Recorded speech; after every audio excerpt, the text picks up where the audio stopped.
Welcome friends, welcome to our SST class. Today we shall talk about Rajya Sabha. देखिए राज्यसभा हमने अब इससे पहले अध्ययन किया था लोकसभा का। अब हम बात करेंगे राज्यसभा की, फॉर्मेशन ऑर्गेनाइजेशन ऑफ राज्यसभा। देखिए इसका राज्यसभा का गठन और किस तरह से होता है उसकी बात कर लेते हैं कि भाई जैसे मैंने आपको कहा था कि Lok Sabha is lower house. Lok Sabha एक निम्न सदन था जिसका जो इलेक्शन होता था वह डायरेक्ट इलेक्शन से होता था, जबकि राज्यसभा का जो सदन है ये अपर हाउस है, it is called upper house. ठीक है, तो अपर हाउस इसलिए अब इनका जो इलेक्शन होता है वो डायरेक्ट ना होकर इनडायरेक्ट प्रोसेस से होता है। अब इनडायरेक्ट प्रोसेस से ये होता है कि जैसे हम अपने रिप्रेजेंटेटिव इलेक्ट करते हैं, चुनते हैं, वो रिप्रेजेंटेटिव इन मेंबर्स को इलेक्ट करते हैं। ठीक है, तो ये इनडायरेक्ट प्रोसेस हो गया। अब बात करें इनके number of members and process of election कि भाई इनके मेंबर्स कितने होते हैं और इनके प्रोसेस क्या होता है, इनके इलेक्शन का, इनका चुनावी प्रक्रिया क्या होती है। देखिए बात करते हैं कि भाई मैक्सिमम इसके अंदर 250 मेंबर्स हो सकते हैं, लेकिन एट प्रेजेंट अभी जो वर्तमान में जो इनके मेंबर्स है वो 245 है ना। At present the members of Rajya Sabha it 245। ठीक है, जिनमें से ये जैसे इनको 233 प्लस 12 इसका ये जो क्राइटेरिया है कि भाई जो 233 मेंबर्स हैं ये तो स्टेट से और वेरियस यूनियन टेरिटरीज से इलेक्ट होकर आएंगे। ठीक है, और बाकी जो 12 जो मेंबर्स जो रिमेनिंग बच रहे हैं ये मेंबर्स ये नॉमिनेटेड किए जाएंगे। उन लोगों को नॉमिनेटेड किया जाएगा, राष्ट्रपति इनको नॉमिनेटेड करते हैं। जैसे कि मैंने लोकसभा में आपको बताया था कि 2 मेंबर्स राष्ट्रपति नॉमिनेट करते हैं, इसके अंदर 12 मेंबर्स नॉमिनेट करते हैं, उसके अंदर एंग्लो इंडियन को नॉमिनेट करते हैं और इसके अंदर उन मेंबर्स को नॉमिनेट करते हैं जो एक्सपर्ट है वेरियस फील्ड के अंदर, जैसे कला, साहित्य, खेल, इस तरह के जो विज्ञान यानी art, literature, sports and science के अंदर जो एक्सपर्ट है अपने अपने फील्ड के अंदर। ठीक है, तो उनको नॉमिनेट करने का पावर किन्हें है? राष्ट्रपति को, प्रेसिडेंट। अब हम बात करें इनकी क्वालिफिकेशन की, भाई इन मेंबर्स की क्वालिफिकेशन क्या होनी चाहिए। देखिए इन राज्यसभा के मेंबर और लोकसभा के मेंबर इनकी क्वालिफिकेशन सिमिलर है, बस एक ही चीज है कि उनकी उम्र, लोकसभा के मेंबर बनने की उम्र थी 25 इयर्स, जबकि इनकी उम्र 30 इयर्स। भाई वह व्यक्ति जो 30 साल या उससे ऊपर का है वो राज्यसभा का मेंबर बनने की क्वालिफिकेशन रखता है। अब देखिए टेन्योर ऑफ मेंबर्स कि भाई इनका कार्यकाल क्या होता है, इन सदस्यों का कार्यकाल क्या होता है। इन सदस्यों का कार्यकाल कि भाई वैसे तो ये एक परमानेंट हाउस है ना, इसे हम समय से पहले खत्म नहीं कर सकते हैं। राष्ट्रपति इन्हें खत्म नहीं कर सकता, जैसे लोकसभा को बंद कर सकता है वैसे इनको बंद नहीं किया जा सकता। ये परमानेंट हाउस है, ये कभी बंद नहीं होता। ठीक है, और इसका जो कार्यकाल होता है वो 6 ईयर का होता है, इसका कार्यकाल 6 ईयर का होता है, जबकि लोकसभा का 5 इयर्स का कार्यकाल होता है ना। अब देखिए इनके जो मेंबर होते हैं है ना, ये हर 2 साल में 1/3 मेंबर रिटायर हो जाते हैं। एवरी 2 इयर्स 1/3 मेंबर्स रिटायर हो जाते हैं, यानी ये सेवानिवृत्ति ले लेते हैं और उनके स्थान पर नए मेंबर आते हैं। तो ये इस तरह से इसकी प्रोसेसिंग चलती रहती है। अब बात करें इनके ऑफिसर्स की कि भाई ऑफिसर्स ऑफ राज्यसभा, इनके पदाधिकारियों की बात करें कि भाई इनके अंदर पदाधिकारी जो होते हैं वो होते हैं चेयरमैन एंड डिप्यूटी चेयरमैन। जो इनके जो चेयरमैन होते हैं इसका जो इलेक्शन होता है वो सदन अपने में से नहीं करता, जबकि डिप्यूटी चेयरमैन का जो इलेक्शन होता है या इनका जो चुनाव होता है वो जो राज्यसभा मेंबर्स होते हैं वो अपने में से चुनते हैं। जबकि जो चेयरमैन होते हैं ये वाइस प्रेसिडेंट ही होते हैं। वाइस प्रेसिडेंट जो इंडिया के वाइस प्रेसिडेंट है वो ही इसके चेयरमैन कहलाते हैं, सभापति कहलाते हैं। ठीक है, राज्यसभा सभापति, भारत के जो उपराष्ट्रपति है वो ही राज्यसभा के सभापति कहलाते हैं। अब देखिए इनके जो टाइम पीरियड है वो भी थोड़ा डिफरेंट है।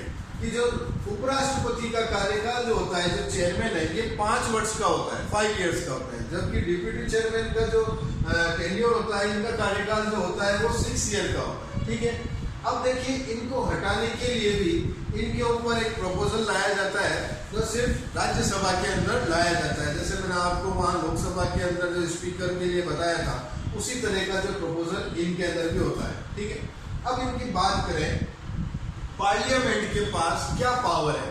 अब देखिए इनके साथ साथ ही मैं आपको लोकसभा और राज्यसभा की पावर भी साथ साथ ही बताता रहूंगा, कंपैरिजन भी बताता रहूंगा। जैसे देखिए कि जुडिशियल पावर, देखिए दोनों ही सदनों में, राज्यसभा और लोकसभा दोनों के पास जुडिशियल पावर है, यानी कानून निर्माण की शक्ति है। अब देखिए जो लिस्ट होती है, जैसे union list and concurrent list, यानी संघ सूची और समवर्ती सूची, इनके ऊपर कानून बनाने का अधिकार भी संसद के पास होता है। जो संसद इन पर कानून बनाती है, लेकिन समवर्ती सूची के अंदर जो कानून होते हैं वो संसद भी बनाती है और राज्यों की लेजिस्लेटिव असेंबली भी बनाती है, यानी कि उनकी विधानसभा भी बनाती है। लेकिन यदि कोई डिबेट की जो अगर कंडीशन आ जाए, कोई विवाद की स्थिति आ जाए, तो वहां पर केंद्र सरकार यानी संसद की बात मानी जाती है, उस निर्णय को प्रायोरिटी दी जाती है।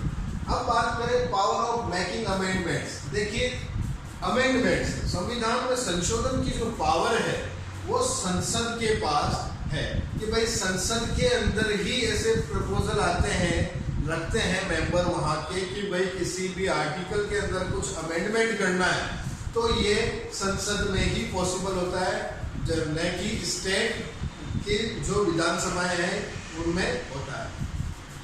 अब देखिए इसके अंदर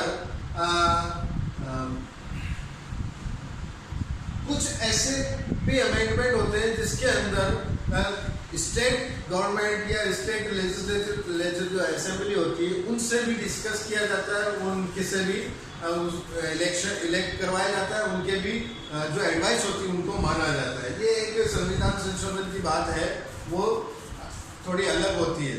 कुछ मैटर होते हैं उसके अंदर तो यही अमेंडमेंट होते हैं, संसद करती है, जबकि कुछ अमेंडमेंट के अंदर संसद और उनके अलावा वहाँ जो मेंबर उपस्थित होते हैं, प्रेजेंट होते हैं, उनका बहुमत और उनके अलावा जो आधे राज्यों या उनसे ज़्यादा राज्यों का बहुमत मिलता है तो अमेंडमेंट हो सकता है। ऐसी कुछ कंडीशंस होती है।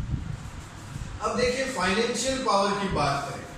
देखिए फाइनेंशियल पावर जो देश का जो एक साल का जो जैसे कि मैं कहूँ इसको account of national income and expenditure, कि भाई जो देश का आय और व्यय का जो विवरण है, देश का आय और व्यय का जो विवरण है, ये भी संसद के अंदर रखा जाता है, खास तौर से लोकसभा के अंदर। ठीक है ना, तो ये लोकसभा की पावर हो गई कि लोकसभा के अंदर ही जो एक वर्ष का जो इनकम और एक्सपेंडिचर वो रखा जाता है, जिसे हम बजट के नाम से जानते हैं, ये लोकसभा के अंदर रखा जाता है, जबकि राज्यसभा में नहीं रखा जाता। राज्यसभा से सिर्फ एडवाइस ली जा सकती है।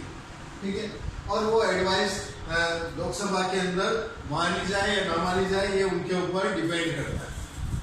अब देखिए एडमिनिस्ट्रेटिव पावर की बात करें। एडमिनिस्ट्रेटिव पावर की बात करें, जब गवर्नमेंट बन जाती है तो गवर्नमेंट बनने के बाद जो उनके मिनिस्टर्स होते हैं, इनकी काउंसिल बनती है, जिसे कैबिनेट भी कहा जाता है ना, मंत्री परिषद बनती है। अब ये मंत्री परिषद जो होती है, ये मंत्री परिषद ये सदन यानी संसद के प्रति रेस्पॉन्सिबल होती है, स्पेशली फॉर लोकसभा, है ना, कि भाई उनको अपने किए कामों के लिए उनको उत्तर देना पड़ता है लोकसभा के लिए, यानी वो जिम्मेदार होते हैं, रिस्पॉन्सिबल होते हैं। और यदि किसी एक मेंबर के ऊपर अविश्वास वाली जो प्रक्रिया है वो आ जाए और अगर उसे बर्खास्त करने की नौबत आ जाए तो उस एक मेंबर के साथ साथ पूरी काउंसिल ऑफ मिनिस्टर भी बर्खास्त हो जाती है। तो ये भी इसकी एडमिनिस्ट्रेटिव पावर है। अब देखिए पावर एसोसिएटेड विद इलेक्शन। अब देखिए कि भाई कुछ मुख्य चुनाव है जिसके अंदर ये राज्यसभा और लोकसभा के जो मेंबर है ये भाग लेते हैं।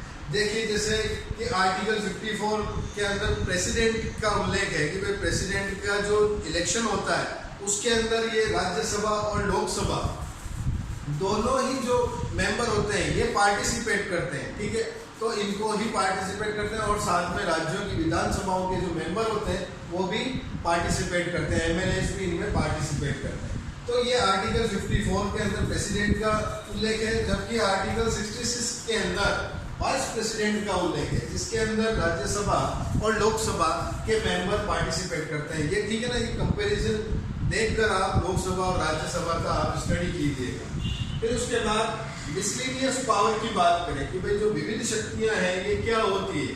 कि देखिए यदि राष्ट्रपति को उसके समय से पूर्व संसद चाहे तो हटा सकती है।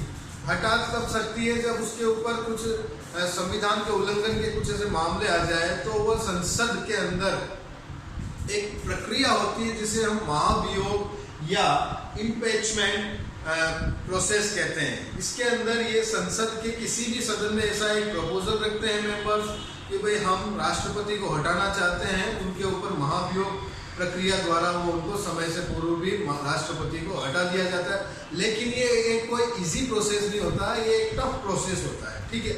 उसी तरह से यदि सुप्रीम कोर्ट या हाई कोर्ट के जो जजेस होते हैं उनके ऊपर भी अगर इस तरह से कोई मामले आ जाते हैं कि भाई वो उनके ऊपर कोई कदाचार या भ्रष्ट आचरण या इस तरह से कोई मैटर आ जाता है जिसके अंदर ये देखा जाता है कि भाई वो करप्ट हो गए, तो उनको भी हटाने का जो पावर है ये संसद के अंदर होता है, ठीक है।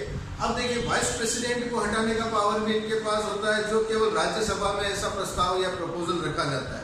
तो यहाँ हम ये जो पावर मैंने आपको बताई है पार्लियामेंट की, ये पावर पार्लियामेंट के अंदर लोकसभा और राज्यसभा इन दोनों की मिलती जुलती पावर है। आप इनका कंपैरिजन करके स्टडी कीजिए कि भाई राज्यसभा के अंदर जो पावर है ये एडिशनल पावर मैं आपको बता दूं कि जो अखिल भारतीय सेवाएं होती है जैसे आईएएस, आईपीएस, आईएफएस, इन सेवाओं के लिए, इन सर्विस के लिए जो कानून बनाए जाते हैं वो राज्यसभा के अंदर बनाए जाते हैं, ठीक है।